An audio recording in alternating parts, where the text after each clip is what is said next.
All right, guys, what's up? It's Jack, and welcome back to another video. Now, if you are struggling with XDefiant, whether you are a veteran, and if you're a veteran of these types of games, you probably don't need to hear this because you already know this, but in case you want to stick around, by all means do. But if you're a little bit newer, or all you know is Call of Duty Modern Warfare 2019 and beyond, this video is exactly for you. And it's inspired to a certain degree by Nero Cinema, but I'm putting my own take on it. However, one of the first things I want to do is, even though I'm a lot older than the people that started at Modern Warfare 2019 and beyond, so to speak, if that was their first Call of Duty, chances are I am older, okay? So the first thing I want to do in order for you guys to get to understand where I'm coming from with what I'm about to say is I want to tell you a little story, which is very true, that is very relatable. Because if you're struggling right now with XDefiant or whatnot, I think you're going to very much relate to what I'm about to say. And before I continue on with the conversation, and the conversation at hand is about how you do not need skill-based matchmaking or engagement-optimized matchmaking to hold your hand, and you should not underestimate yourself as a player. Okay, so you could be you could be going negative all the time. You could be losing. You could be having struggling with gunfights. Everything, right? Okay, well, first of all, you're not alone. And I'm going to tell you a personal story. So back in the day in 2003, this was literally before Xbox Live became a thing in 2004. There was Halo 1 and Halo 2. Now, Halo 2 came out with Xbox Live in 2004, but before then there was Halo 1. And what my friends and I used to do, and I was 19 at the time, what we used to do was we used to system link our cables together and via Ethernet, obviously, our Xboxes, and we'd have the TVs up or whatnot, and we would play multiplayer that way, right? And we did this every Monday. And I can tell you that I was probably one of the worst players. But one thing that kept me coming back, other than the fact that I just wanted to do better, was the fact that I enjoyed the experience, right? I didn't really care about how good or bad I did. It was the thrill of finding that sniper rifle and getting that sniper rifle, and to see if I could get that headshot from across the map. It was the thrill of, having that gun on gun, having those gunfights with somebody else, and the rush that was, and who would come out on top, and would I come out on top this time, or would they come out on top? It was the experience of playing and just how do I put this? Like, just experiencing it all and having fun with it and just forgetting about life and just basically getting in there. But at the end of the day, though, I did want to get better. And I didn't really rage left and right in terms of, me getting killed left and right, because, well, I would just spawn back in and there we go again, right? And for me, I would just kind of challenge myself and try to get a few more kills than the last time, right? I was chasing a better game, so to speak, right? It's like, because the better I did, the more dopamine I would get, the more fun I would have, etc., etc. But at the end of the day, I was always having fun by just playing the game and getting into those engagements and trying, to do better, right? And that's what kept me coming back. And regardless of the fact that for years I ended up struggling, I mean, I didn't know what to do to get better, but at the same time, I never really took it that seriously. At least not until I ran into the YouTube community, so to speak. Now, by the time I became aware of the YouTube community when it comes to gaming, it was around 2012, and it was around the time that Black Ops 2 was about to release. And before then, I had played Halo and I played some Call of Duty. I remember in Modern Warfare 2, I played so bad, there was one game where I went 6-40. I kid you not. 6-40. But at the same time, despite the fact that the mechanics were different than Halo, I still enjoyed it, and it was a thrill getting that kill, right? But then Black Ops 1 came out, and I enjoyed that one even more.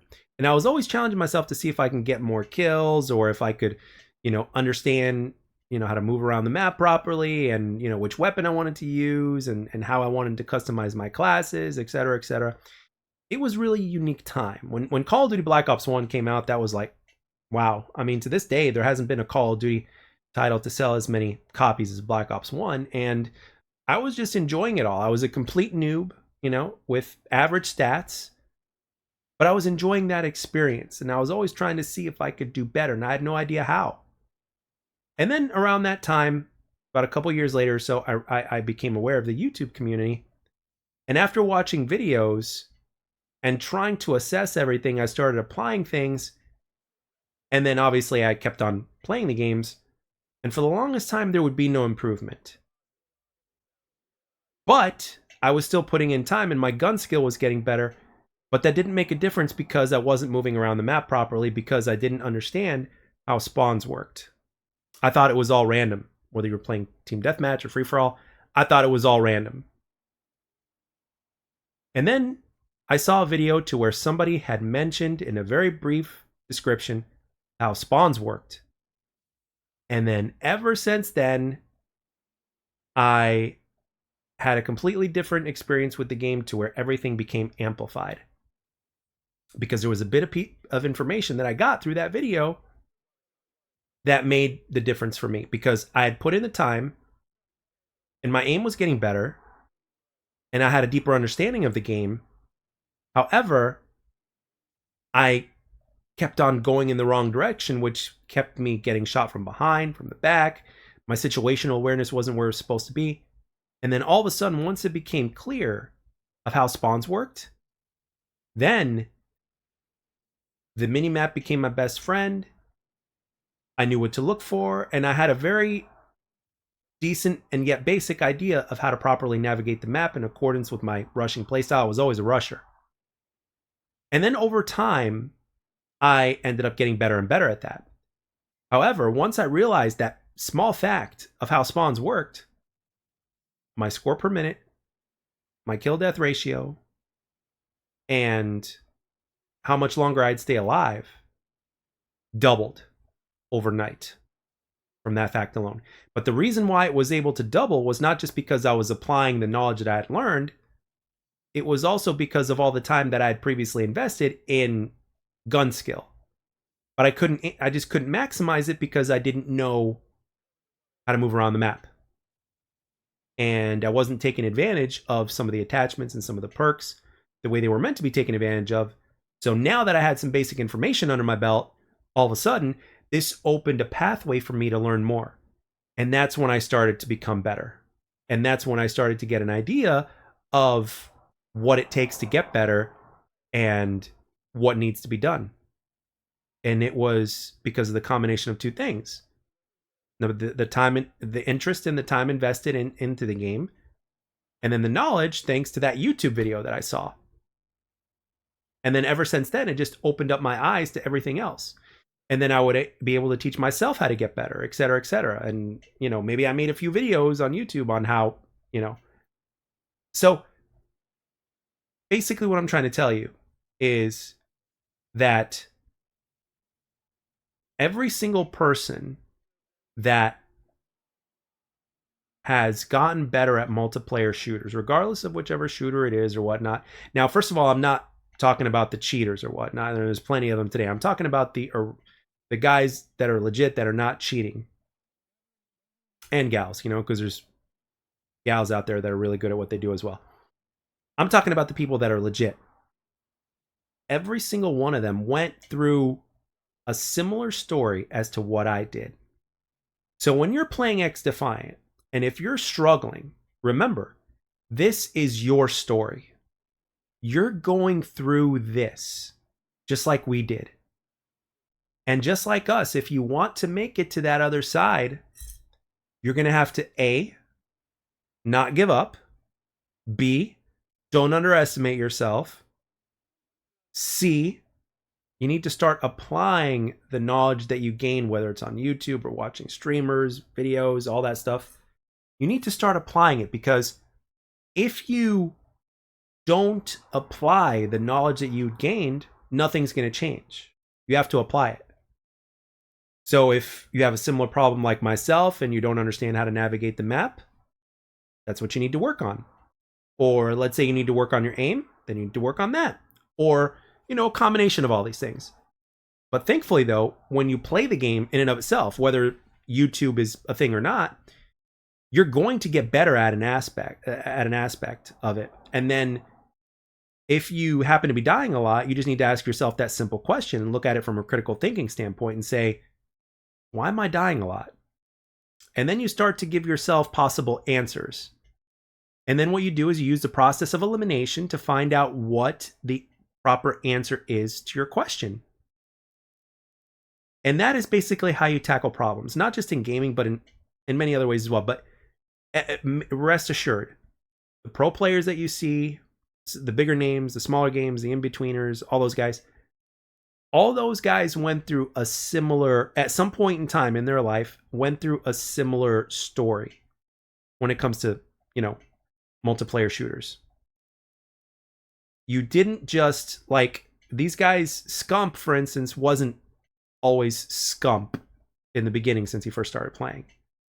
It's not like he was always pulling the numbers that he's pulling now and having the kind of aim that he has and being able to go on these streaks that he is. And, it took work for him to get to where he's at. Ask him yourself. He'll tell you. And I know I don't have to ask him if that's true because I know it is. So all these guys and gals and everybody like who was able to reach a certain level of skill and a certain level of success in any multiplayer shooter is because they've gone through all that. And this is simply you going through what I would call, quote unquote, growing pains. And you're going through that now as well. So instead of judging the game, right, of whether or not it's good because of how you're performing, which is a mistake, right? You should never judge a game on whether it's good or not because of your bad performance or even a good performance. Like, oh yeah, I'm kicking ass, so therefore this game is good. It's like, no. What makes a good game good and a bad game bad is kind of subjective, but there's also a few things that are factual in every case when you come to think about it. But at the end of the day, your performance in terms of how you're doing has nothing to do on whether or not the game is good or not. There's very rare instances where that's true, and fortunately, XDefiant is not one of these cases. If you're not doing well in XDefiant, it's simply because you're doing something wrong, or because your skill isn't quite there yet, or a combination of the two. And there's nothing wrong with that. If you don't give up, and if you apply the steps properly, you will get better, and you will be rewarded. And that is when things are going to get not only more rewarding, but that dopamine, you're going to get those dopamine spikes that are going to be even more. And it's going to be that much more satisfying to play. A lot more satisfying to play. And best of all, you earned it. And this knowledge doesn't go away. And it can always be there when you need it. And you can apply it to other shooters as well, or other games out there. So at the end of the day, you absolutely have nothing to lose. But if you were to introduce things like EOMM or SBMM into XDefiant or whatnot, all those things would be taken away from you. Because when you're held by the hand and the game is doing so much of the work for you, or setting you up for success instead of you setting yourself up for success and working for it, as opposed to being given it to you, it's not the same. Because as you all know, if you've earned anything in life, anything outside of gaming, right? If you've earned anything, whether it's through sports, musical instruments, whatever it is, if you've earned your skills and have gotten better through time and through practice and all that other stuff, right? It's a lot more satisfying than something being given to you, right? So, with that being said, same philosophy goes here.